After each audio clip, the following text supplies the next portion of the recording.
মদ খাবি তো আয়, ঠিকানা ওইখানে।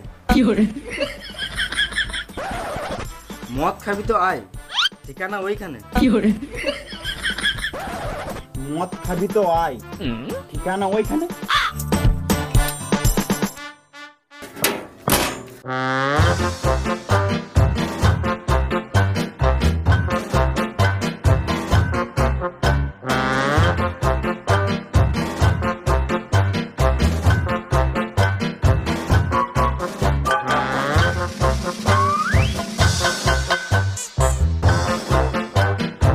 মদ খাবি নাকি?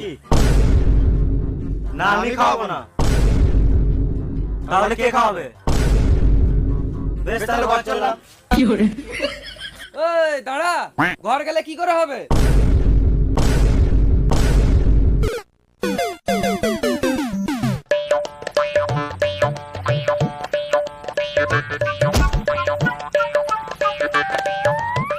তুই বেশি গাঁড় জ্বলাস না।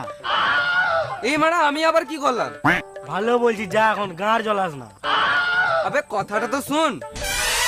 দেখ, ভালো বলছি, জ্বলাস না, মাথায় কিলি দেবো, এখানে চটপটি মরে যাবে। আরে মামুনি, আমাকে বলতে দিবি নাকি ঘর চলে যাবো? তুই ঘর যাবি তো আমাদের কি? পুরোপুরি লস। মানে? আরে মামুনি, তোদেরকে তো আমিই ডেকেছি। তোকে কি করে বিশ্বাস করব? বিশ্বাস করতে হবে না, গান মারাগা। বল তাহলে কি করে ডাকলি? চিঠি করে। এ তো সত্যি কথা বলছে। তোর কাছে তো আমাদের নাম্বার আছে, তাহলে তুই চিঠি কেন পাঠালি? দেখ, আমি জানি মদ খাওয়ার জন্য যদি তোদেরকে কল করতাম তাহলে তোরা বাহানা মারতিস। তার জন্য আমি 2 দিন আগে চিঠি লিখে দিয়েছি। দেখ, আজকে তোরা চলেও এলি। বেশ, আর টাইম নষ্ট করে লাভ নাই, সবাই টাকা দে, মদ লিয়ে আসি। মদ খেতে আর ভালো লাগছে না, বুঝলি? কালকে আমি মদ খেয়েছি, তোরা খা, আমি ঘর চললাম।